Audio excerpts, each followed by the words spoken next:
queridos, tudo bem? Vamos para o segundo episódio da temporada Getúlio Vargas. Dessa vez vou falar do governo provisório de 1930 e 1934.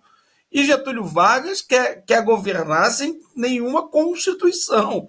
E vai gerar a ira dos paulistas, principalmente das oligarquias, que perdem a autonomia. Então vai começar a haver aí um confronto entre as oligarquias que começa a peitar o Getúlio Vargas. Getúlio Vargas também não era fácil, não.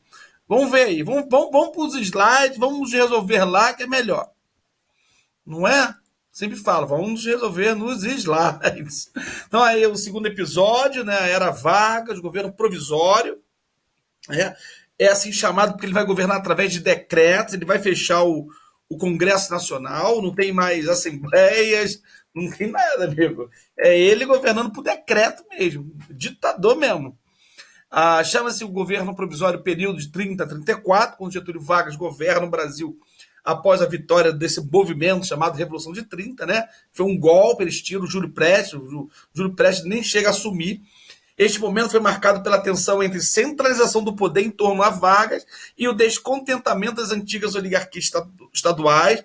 Lembrando aqui que lá no Brasil monárquico, quando o Brasil era um império, você tinha lá o poder centralizador, conhecido como poder moderador, que é de utilização exclusiva do imperador, não é verdade? E uma das características da primeira Constituição, a de 1824, era justamente a ausência da autonomia das províncias. As províncias eram proibidas, por exemplo, de terem suas assembleias. É daí que eles começam a defender o Estado federado, para que entregue autonomia às províncias.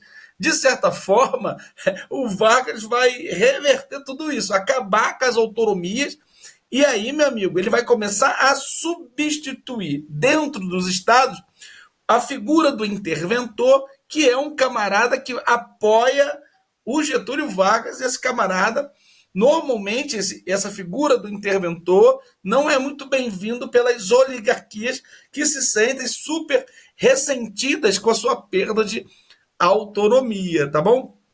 Vamos para os slides. Né? Eu estava aqui, opa, vamos lá, né? Então essas oligarquias, principalmente as oligarquias de São Paulo, que já estavam muito mal com o café, não é verdade? E também vai federalizar o próprio problema do café. Ou seja, o Vargas vai criar uma centralização para cuidar do café, tira isso das mãos das oligarquias. Bom, isso vai gerar um efeito aí de revolta também, né? Então, os primeiros atos, vamos lá, desse governo provisório, as primeiras medidas foi o fechamento do Congresso e do Senado, suspensão da Constituição de 1891 acabou, e a destituição dos antigos presidentes das províncias, que eram chamados de presidente, né? Então, presidente de São Paulo, presidente da Paraíba, presidente do Rio de Janeiro. Então, agora, né, depois vai surgir a nomenclatura governador, que nós conhecemos mais, tá? Então, ele vai pegar esses caras e vai colocar um interventor, que não é eleito, é indicado pelo próprio Vargas. É como se fosse hoje, eu pego aqui em São Paulo, eu tiro Dória e coloco um outro cara para ser governador de São Paulo com o nome de interventor, entendeu? Também foram criados o Ministério da Educação, Saúde, bem como o Ministério do Trabalho, da Indústria e do Comércio. Muito bacana essas ações aqui. Então, como é que ele governa? Ele governa por decreto. Ele vai lá e decreta. A partir de hoje é assim, a partir de amanhã é daquele jeito, ok? E assim ele vai comandando. E se não fosse incomodado, ficaria assim até hoje, hein? Até hoje é meio absurdo, né? Mas vamos supor que ele estivesse vivo até hoje e ninguém fizesse nada, ele ficaria no poder até hoje. Vargas era literalmente um ditador mesmo. Sendo assim, uma das marcas do governo de Vargas, já manifestada no governo provisório, foram as medidas centralizadoras. Não pode esquecer disso. Entre essas medidas centralizadoras, destacam-se a dissolução do Congresso, das assembleias legislativas estaduais e municipais, não tem vereador, não tem mais deputado, e a substituição dos governadores de estado, que eram chamados de presidente, né, por interventores nomeados pelo próprio Vargas. Bom, isso aí é uma das principais medidas dele nesse governo provisório, tá? Logo no início do seu governo, Vargas rompe os laços do Estado e das elites tradicionais, elas ficam revoltadas com isso, Para fazer isso, ele adotou política de centralização do poder. Olha aí, ó, é uma característica dele, tá bom? Do governo dele, a centralização administrativa, o fechamento do Congresso e a abolição da Constituição. A ideia do novo presidente era de reestruturar o Estado para romper completamente com os antigos grupos poderosos que o controlavam. É literalmente acabar com as oligarquias, lembrando que o Vargas está junto aí com os tenentes. Os tenentes tinham uma política, né, de derrubar essas oligarquias. Lembram disso que eu falei lá na aula inaugural? Então, os tenentes estão juntos, e é lógico que esses interventores, quem serão? Os tenentes, tá bom? São fiéis a ele. Então, uma das criações do Vargas aí também nesse governo provisório é o Código Eleitoral de 32, as ações de Vargas no sentido de retardar a elaboração de uma nova Constituição e a realização de uma nova eleição presidencial, começaram a gerar fortes insatisfações entre a elite política, sobretudo no estado de São Paulo, a partir de 32. Para conter essas insatisfações, foi promulgado em fevereiro de 32 o novo Código Eleitoral, que possuía determinações consideradas bastante modernas para a época. Vamos falar um pouquinho da insatisfação das oligarquias. Você não pode esquecer que quem controla os votos são as oligarquias. É lógico que eles querem novas eleições. Por que eles querem novas eleições? Porque eles vão vencer. Então, e o Vargas não é bobo. Então, o que o Vargas vai fazer? Enquanto ele está lá governando por decreto, ele vai criar ações para que essas eleições possam ser também controladas, de preferência que nem tenha. Então ele vai criar uma justiça eleitoral, coisa que não tinha na época, e vai instituir, por exemplo, o voto secreto. Lembrando que durante a Primeira República, o voto é o voto aberto, onde a pessoa tinha que falar o voto, isso acaba. E há uma comissão verificadora de poderes, que é ela que daria o título à pessoa que venceu uma eleição ou não. A comissão verificadora, ela também era um instrumento utilizado pelas oligarquias para degolar a oposição. Esse degola é uma metáfora, ou seja, derrubar qualquer projeto de oposição aos coronéis, não ganhava a eleição mesmo, tá bom? Então o Vargas também não é besta. É um jogo, eu sempre falo para vocês, isso é um jogo de poder. Eles querem eleições porque eles sabem que eles controlam elas. Então o Vargas, o que ele vai fazer? Ele já vai criar logo um código eleitoral, uma justiça eleitoral para criar novas regras. Não é besta, tá bom? Aqui não tem bonzinho, é isso que vocês precisam entender. O que existe aqui é uma lógica de poder, né? Todo mundo disputando. Para conter essas insatisfações, então ele vai criar um código eleitoral, né? Ó, vai criar uma justiça eleitoral, um voto secreto, imposição da obrigatoriedade do voto, concessão do direito do voto, do direito de se candidatar das mulheres, né? Mais de 21 anos. Então, é aí que vai vir o voto feminino, com algumas restrições, tá? A nova ação do Vargas também não conseguiu manter os paulistas satisfeitos. Além deles exigirem uma nova Constituição e uma nova eleição de imediato, os paulistas também estavam insatisfeitos com os interventores nomeados por Vargas para o Estado. Os paulistas queriam um civil e alguém que é de São Paulo. Vargas vai colocar um pernambucano para governar São Paulo em nome dele, né? E fica difícil, né? Eles exigiam que o interventor de São Paulo fosse um paulista e civil. Por fim, havia a questão do café, havia uma insatisfação pelo governo ter federalizado o controle da política do café com a criação do Conselho Nacional do Café. Ou seja, Vargas vai, inclusive, criar uma política para o café de uma forma centralizada. E, de certa forma, os paulistas, lembrando que aqui é o maior produtor de café em São Paulo, eles estavam insatisfeitos que eles também perdem esse tipo de controle sobre os seus negócios. Lembrando que eles tinham uma tendência liberal, né? E agora eles estão percebendo que tudo isso está acabando. Agora você tem um governo interventor, um governo centralizador, ele vai acabar com os mecanismos de controle eleitoral quando ele não convoca uma Assembleia Constituinte. Então, isso tudo os paulistas ficam irados. Agora, quando eu falo os paulistas, a gente tem que deixar muito claro quem? Os grupos, né, poderosos, econômicos, que estão insatisfeitos com essa nova política, né? Lembrando que o café foi atingido pela crise 29, tá todo mundo desesperado aí, né? Então, os interventores, né, também com esse intuito, Vargas adotou medidas de substituição dos antigos cargos políticos vinculados às elites tradicionais. Os governadores dos estados foram substituídos por pessoas nomeadas pelo presidente, os chamados interventores. Em geral, eram nomeados para esse cargo tenentes que participaram da Revolução de 30, como forma de compensá-los por sua participação do movimento. É aquele famoso troca-troca, né? Como essa substituição pretendia aniquilar o poder local dos coronéis, que até então governavam, através da chamada política dos governadores, né? Então, esses coronéis, essa turma, né, essas elites agrárias estão super insatisfeitas, tá bom? Bom, aqui é uma foto, né, de uma revolução muito bacana aqui em São Paulo, a famosa Revolução Constitucionalista, tá bom? De 1932, tá bom? Isso vai ocorrer em função de uma briga política das oligarquias de São Paulo, né? Que não estão satisfeitas com o direcionamento político do Vargas. Olha aí, ó, o descontentamento dos grupos oligárquicos liderados pelos paulistas marcaram o início da Revolução de 32 em São Paulo. Os objetivos deste levante eram convocação de eleições para os cargos executivos e para a formação de uma Assembleia Constituinte. Então, os paulistas pegam em armas para pressionar o Vargas para ele criar uma Constituição. Diante da recusa do governo, os paulistas pegam em armas, mas a revolta foi sufocada, a gente vai ver, por Getúlio Vargas, tá? Então, a briga é essa, ó, sem Constituição, não tem autonomia, autoritarismo, tudo isso irrita as oligarquias e as elites aqui de São Paulo, né? Em 1932, o Brasil vivia um período do regime de Getúlio Vargas, a gente já sabe que era governado de forma discricionária, autoritária, sem uma Constituição Federal, e Vargas, se fosse por Vargas, nem fazia, tá? Que delimitasse os poderes do presidente da República ou estabelecesse as articulações entre os três poderes. Então, o Vargas, ele é o chefe do executivo e ele comanda os outros poderes, o legislativo e o judiciário, sabe? O que vai existir é o fortalecimento do poder executivo através do Vargas.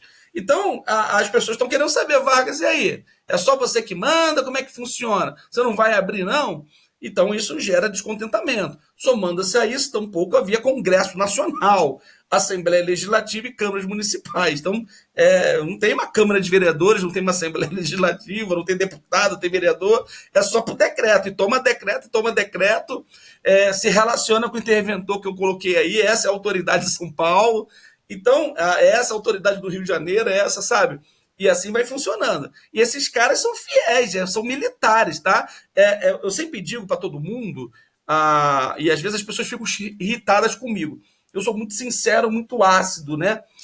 Mas os militares salvariam o Brasil. Olha, eu discordo disso totalmente. Primeiro passo, os militares sempre estiveram no poder. Sempre. Os dois primeiros presidentes foram militares, a famosa República da Espada, Deodoro da Fonseca e Floriano Peixoto.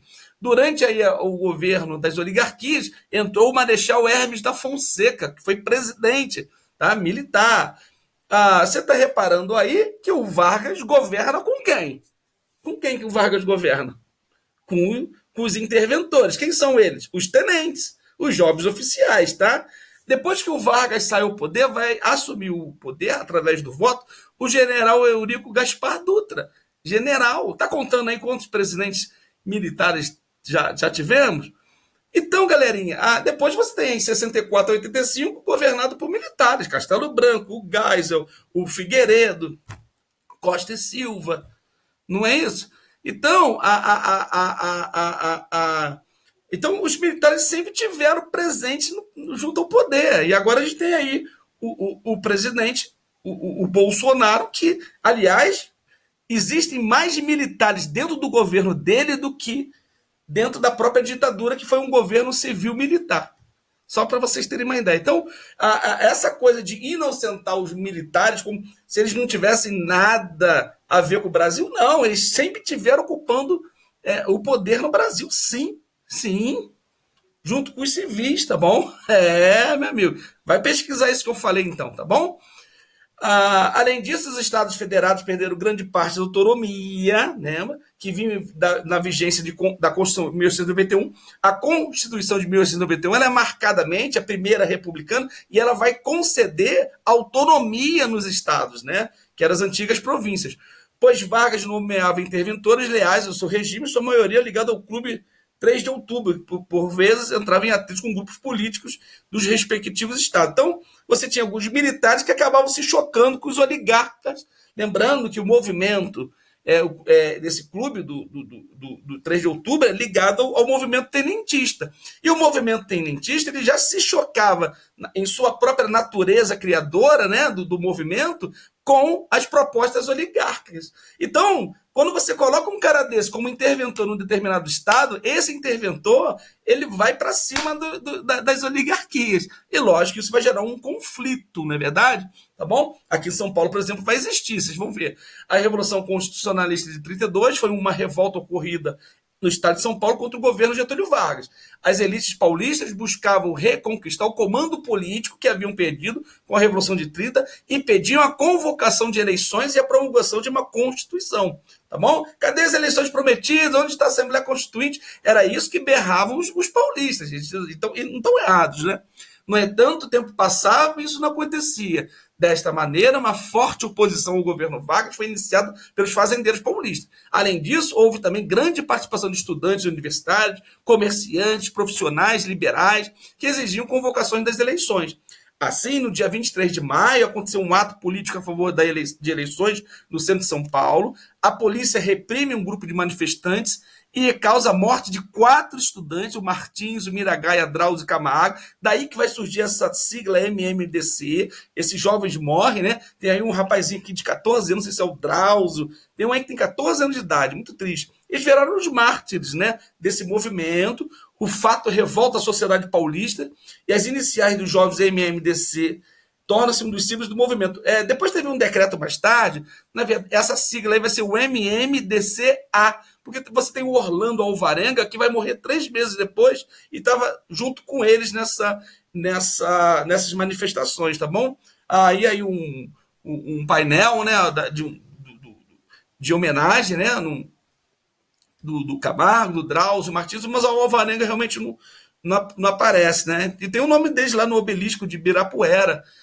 MMDC é o acrônimo, um símbolo, né, pelo qual se tornaram representados os nomes dos mártires do movimento constitucionalista de 32, que culminou no levante denominado como a Revolução Constitucionalista, eclodida em 9 de julho daquele ano. Então, você pode reparar, galera, que existe um monte de ruas e avenidas e nome de edifícios com o nome 9 de julho. Inclusive, 9 de julho é um feriado aqui em São Paulo, que muitas das vezes não é percebido, porque ele ocorre durante o recesso escolar, não é isso? Das férias escolares, perdão. E aí a galera, né, no feriado, você está em casa mesmo, ninguém percebe.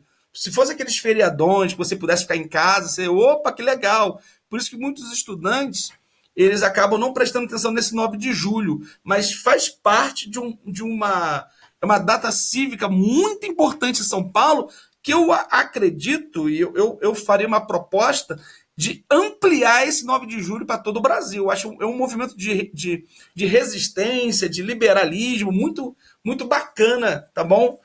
Lembrando que teve profissionais liberais que apoiaram isso.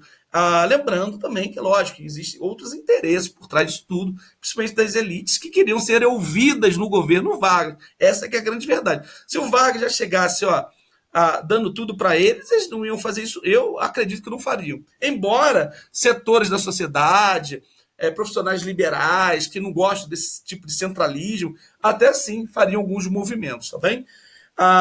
Aqui já falei das iniciais, né? Então, esse grupo vai ser reprimido no 23 de maio de 32 e depois vai iniciar o movimento aí, o 9 de julho. Aqui eu já coloco para vocês MMDCA, né, porque eu falei que entra aí o Orlando Oliveira Alvarenga, né, que morre 3 meses após. A gente tem mania de falar Martins, Miragaia e Drauzio Camargo, mas é Mário Martins de Almeida, Euclides Bueno Miragaia, Drauzio Marcondes de Souza, Antônio Américo Camargo de Andrade, daí o nome MMDC, as iniciais aí dos seus sobrenomes, tá? E esse A seria o Alvarenga, o nome do Orlando que morre, ele acabou não entrando, tá? Né? Então é só teve um decreto aí do governo do Alckmin, inclusive, para incluir o A. Tá bom? Provavelmente a família deve ter pedido. Para São Paulo foi designado o tenente João Alberto Lins de Barros. Esse cara aí é um tenente, tá? Que participou da Revolução de 30, participou da coluna Prestes do Luiz Carlos Prestes, aquele movimento tenentista muito bacana do Prestes. O Prestes rompe com o Vargas, ele vai se debandar para o comunismo, a gente vai falar do tenentismo para vocês, tá? E os paulistas odeiam o João Alberto Lins de Barros, né? Chamavam eles de pernambucano, o plebeu, o forasteiro. E também você tem a questão deles estarem super arruinados com a questão do café, né? E eles precisam de providências para o café. Então, a ideia de não existir um Congresso Nacional, a ideia de não existir uma Constituição, a ideia de colocar um interventor que não é o que eu quero aqui em São Paulo, e o agravante econômico relacionado à queda dos preços do café, né, arruinando aí essa economia cafeeira, isso tudo vai gerar um climaço, né, de insatisfação, e é lógico que aí você vai ter uma ampla mobilização, né? Isso aqui são propagandas, eu tirei isso aí do Museu Memorial de São Paulo, de 32, vou falar um pouquinho desse museu, tá bom? Paulista, vamos às armas, então vai ter uma mobilização, inclusive envolve as mulheres, tá? Então a Guerra Paulista, também como era conhecida, né? Os paulistas fizeram uma grande campanha usando jornais, rádios, conseguindo mobilizar boa parte da população, ó, tá aí, né? Houve mais de 200 mil voluntários, teve ampla adesão, tá?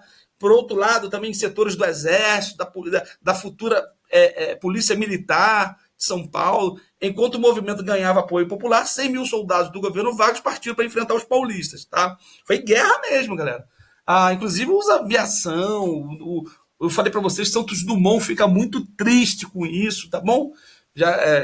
E é interessante a gente falar isso.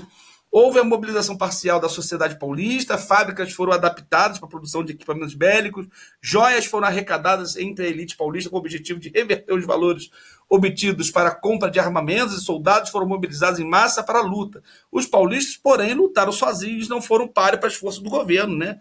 É difícil você enfrentar o governo federal, né? Aí tem Bahia, tem Minas, tem Rio, é difícil, né? Então teve uma grande adesão popular, as mulheres, ó, na capital de São Paulo, em diversas cidades do interior, a mobilização foi total, com a adesão da população, que voluntariamente colaborou sem medir esforços. Nada menos que 200 mil homens se apresentaram para lutar, mas não haviam armas para todos, perto de 30 mil somente puderam efetivamente ser aproveitados. A mulher paulista participou ativamente, não só costurando uniformes, como também nas cozinhas, em enfermarias, na confecção dos conhecidos capacetes de aço. Então, as mulheres têm uma participação grandiosa aí nesse movimento. Foi registrado um saldo oficial de 934 mortos, embora estimativas 2.200 falecidos. Apesar da derrota no campo de batalha, politicamente o movimento atingiu seus objetivos. A luta pela Constituição foi fortalecida. Em 33, as eleições foram realizadas, colocando o civil Armando Salles como governador do estado de 35. Olha que legal. Igualmente, em 34, foi reunida a Assembleia Constituinte, que faria a nova Carta Magna do país, promulgada no mesmo ano. Esta seria a mais curta das constituições que o Brasil já teve, pois foi suspendida com o golpe que instituiu o Estado Novo, 37. Lembrando que o Vargas ele não era muito bacana de respeitar a Constituição. Em 37 e 45 é o Estado Novo, ele vai alegar um suposto plano dos comunistas de alcançar o poder e vai dar um golpe dentro do próprio golpe. Então, essa Constituição aí que os paulistas conseguiram, logo vai cair por terra, tá bom? É isso que eu quero dizer para vocês. É o 9 de julho, né? Até hoje, o dia de 9 de julho é uma data comemorada por todo o estado de São Paulo e lembrada em diversos monumentos. O obelisco de Ibirapuera, por exemplo, um monumento funerário do movimento e abriga os restos mortais daqueles que morreram na Revolução. Ali também estão os corpos de Martins, Miragaia, Drauzio Camargo, né? Aí fica lá no Ibirapuera, que legal, ó. Muito maneiro esse obelisco, tá? É o maior ícone do movimento de 32, tá bom? Existem algumas curiosidades que eu quis trazer para vocês. É da história de São Paulo, é legal. São Paulo, que em 32 enfrentou isolado esses quase 90 dias de luta contra as forças getulistas, insuflou sua gente a uma arrecadação de fundos para o sustento da Revolução. O próprio paulista bancou essa guerra aí. Foi a inesquecível campanha Ouro para o Bem de São Paulo. Né? Campanha que o golpe de 64 tentou sem sucesso reeditar 32 anos depois. Até os militares depois tentaram fazer isso, mas não deu muito sucesso, né? E o camarada que doava o ouro, né? As joias, eles ganhavam esse certificado aí, tá vendo?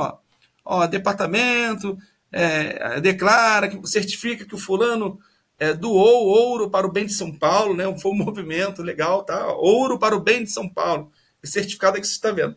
E aí vamos entrar um pouquinho na história, né? O movimento de 32 teve seu findal, acabou, antes da aplicação da maior parte dos recursos. Então a galera deu ouro, né? Mas ele ficou lá o ouro, né? Muito dessa arrecadação não foi utilizada.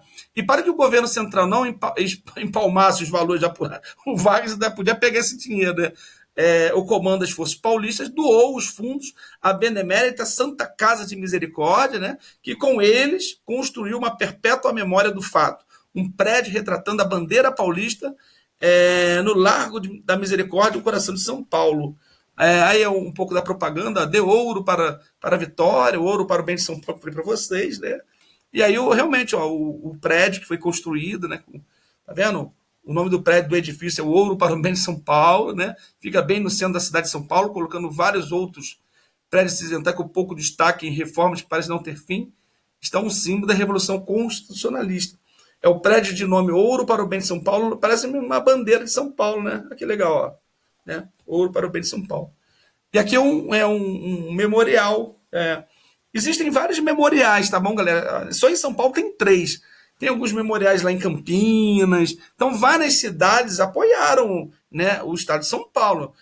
Bragança, Campinas, algumas partes de Osasco. Enfim, e algumas cidades possuem os seus memoriais para a Revolução de 32, tá bom? Então, aí que legal. Esse aí é uma foto desse memorial. Eu vou tentar levar alguns alunos para lá, vou ver se eu consigo falar com os nossos coordenadores para agendar. Acho muito legal, principalmente se o paulista conheça essa parte da história, né? Aí está o endereço para quem quiser, tá bom? Visitem. Eu falei, vou mostrar para eles. Quem estiver interessado, eu coloquei o telefone, o horário de funcionamento, memorial, né? É lógico que agora, nesse momento de quarentena, tá tudo parado, né? Mas é bom vocês darem uma ligada, também tem um site aí, tá bom? Aí os capacetes, tá vendo? Tudo itens. Foram utilizados na guerra, tá vendo? Aí um salão lá, as armas, as cartas, os uniformes, né? Que falei que muitos deles costurados pelas mulheres, né? Aí as fotografias, tá vendo? É um acervo aí, né? Olha que bacana. Aí, ó, a Bragança Paulista que eu falei para vocês, né? O capacete de aço que eu falei para vocês, né? As fotos que tiravam na época, a selfie. O pessoal também tirava selfie, hein? Provavelmente esses caras aqui tudo grandão, né? Não, fica aí, abaixa aí, para tirar foto. Aí tirou o fotão, né? Aí as munições, as armas, tá? Metralhadora e tudo mais, meu amigo. Tá pensando o quê? Não é fácil não, gente. Então, eu espero que vocês gostem, né? Lembrando que a outra parte do governo, né? Vai ser o governo constitucional. Aqui é um site do Politize, muito legal isso aqui, tá? Eu indico para vocês. Então, o governo constitucional é a próxima fase, vai ser o próximo vídeo nosso, né? A gente vai falar da Aliança Libertadora ANL, vamos falar um pouquinho da Olga Benário, vamos falar do integralismo, vai ser legal pra caramba, tá bom? Vamos falar do plano comunista. Então, Vargas começa a tomar medidas para estourar o estado de exceção, e aí depois vai ser o estado novo, vai ser o episódio 3, tá bom? Então, espero que vocês tenham gostado do vídeo aí. Um abraço.